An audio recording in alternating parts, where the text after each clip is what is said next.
Hey guys, let's get more news about Warriors, but first, don't forget to subscribe and leave your like. Warriors fall below .500 for first time this season with loss to lowly Raptors. The Raptors proved what has been fairly clear for the past 6 weeks or so: the Golden State Warriors aren't a good enough team to pencil them in over anyone. The Warriors are leaving the six with their woes. Steph Curry forced a tough three-pointer with 40 seconds left down one, leading to a breakaway for Toronto in crunch time. Then after they got the stop they needed, Buddy Hield airballed a three that would have sent the game into overtime. The Warriors, 19-20, led by as much as 9 in the fourth quarter, but Curry and company couldn't fend off Toronto in a 104-101 defeat. The Raptors now have 9 wins and the Warriors, for the first time all season, are below .500. Curry registered 26 points, 7 assists and 7 rebounds in the defeat. Raptors reserve Chris Boucher torched the Warriors in the fourth, scoring 17 of his 18 points in the final frame. Before the game, Steve Kerr and some Warriors were talking about how in 2021, the Raptors smacked Golden State 130-77 in Tampa Bay. It was during the pandemic and marked one of the lowest points of Kerr's 10-year tenure. Nico Mannion, James Wiseman and Jordan Poole were the only Warriors to log at least 30 minutes, and post-game press conferences were masked over Zoom. The Warriors won a championship the next year. Now they're trying to scale up the mountain again, fighting against harsh conditions. The peak looks higher and higher every day. Their step down the mountain Monday came without Draymond Green, who was ruled out with an illness and lingering back injury, as well as Jonathan Kuminga and other rotation regulars. Andrew Wiggins, playing in his first game in his hometown of Toronto since 2018, hit a pair of early threes, but the other Warriors struggled to make the Raptors pay for selling out on Curry. Davion Mitchell, nicknamed Off Night for his tenacious on-ball defense, top-locked Curry anywhere he went. Several Warriors' offensive possessions went nowhere, with the ball swinging aimlessly around the perimeter. Golden State has had a bottom 10 offense for 6 weeks, and even the poor opponent didn't make them look improved. The Warriors made 1 field goal in the last 4 minutes of the first quarter and scored 7 points in the first 5 minutes of the second period. When Curry returned, the Warriors went on a 14-2 run. As usual, everything changes when he's on the court. With 2 minutes left in the half, he pulled up from the edge of the Raptors logo. The Warriors starters gained some separation to begin the second half, with Wiggins losing Scotty Barnes on a crossover and sticking a three to make it 65-59. Stephen Curry believes the Warriors should avoid desperate trades that would hurt their future. The Golden State Warriors dropped to 19-20 on the season following a 104-101 loss to the Toronto Raptors at Scotiabank Arena on Monday. It's becoming clearer by the day that the Warriors need to make a move, but Stephen Curry stated post-game that he doesn't want the team to get reckless and hurt their future. Desperate trades or desperate moves that deplete the future, there is a responsibility on allowing or keeping the franchise in a good space and good spot when it comes to where we leave this thing when we're done, Curry said. Doesn't mean that you're not trying to get better. It doesn't mean that you're not active in any type of search.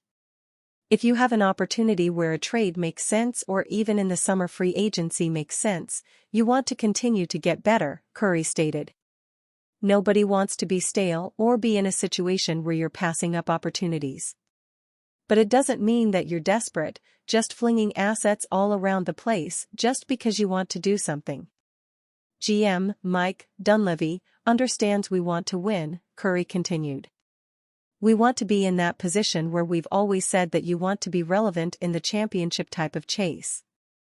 While we understand we're getting older and deeper into our careers and allowing some of the young guys to kind of blossom, it doesn't mean you're getting desperate. So, it's better to kind of be patient and understand what that looks like, Curry added. I know Mike is always on the phone trying to figure it out. That's what a good GM does. Doesn't mean there's a deal at the table, doesn't that mean you're desperate? Doesn't mean that you're just flinging assets all the way around and being reckless with it. The trade deadline is on February 6th, and Curry, who had 26 points, 9 to 17 FG, 7 rebounds, 7 assists, and a steal against the Raptors, was asked if he was comfortable with the Warriors' activity level on the market. "If there was a situation that made sense for our team, I'm pretty sure we'd know about it," Curry said. "That's how we've always operated. That's the expectation now until February 6th. Curry's comments suggest there isn't a good deal on the table for the Warriors at present. They could try to force the situation, but he wouldn't be in favor of it. "We have seen many superstars over the years not care too much about the future of their franchise in their older years, but the two-time MVP doesn't fall in that category. That is quite admirable, but Curry wanting the Warriors to keep an eye on the future hurts his chances of adding to his resume. As things stand, it is hard to be optimistic about the 10-time All-Star's chances of winning a fifth title with the franchise." Curry isn't the only Warrior icon who thinks this way, though. Draymond Green is also not in favor of trading major assets in win-now moves. He stressed that the Warriors must not panic and should only make the right moves. Warriors should reconsider trade stance to try and steal controversial All-Star. With their interest in Jimmy Butler having reportedly dwindled over recent weeks, it appears the Golden State Warriors are unlikely to make a significant blockbuster trade before the February 6th deadline.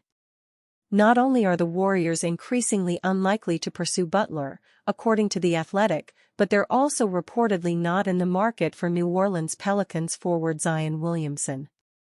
According to ESPN's Mark J. Spears during an episode of NBA Today earlier in the week, the Warriors don't appear prepared to take a risk on the former number 1 overall pick, despite their desire for a big man. "I also did hear that Zion's not on the Warriors' radar.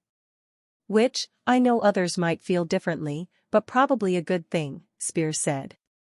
"Because with Zion, you just don't know what you're going to get and when he's going to be healthy, and his salary number's rather high as well.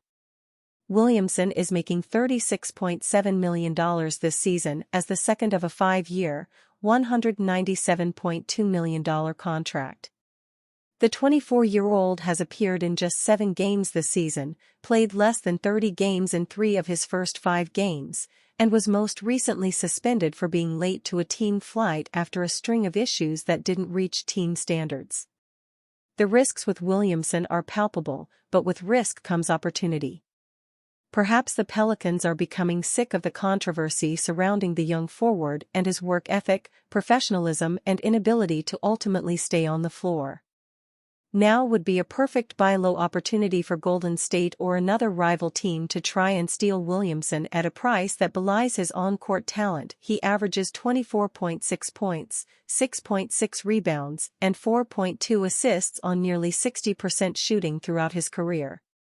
The Warriors missed a buy low opportunity for Zach LaVine during the offseason, rejecting a trade proposal that now looks regretful as the 2X All-Star continues to fire for the Chicago Bulls. Maybe Golden State should learn from that if an opportunity presents itself, particularly given Williamson is younger and an even greater on-court talent. The Warriors appear stuck going nowhere this season, sitting with a mediocre 19-19 record that sees them far from deep playoff contention. Trading for Williamson would be more about getting his body and mind right for next season, with the hope that a new home could bring renewed focus and injury luck. The Warriors are moving with an eye to both the present and the future, something that's becoming increasingly frustrating for fans. Trading for Williamson could bring the best of both worlds as an all-star caliber player who can help right now, while also being young enough to eventually take the keys from Stephen Curry when the time is right. And you, fan? What do you think of the situation of Zion Williamson? Leave your opinion in the comments.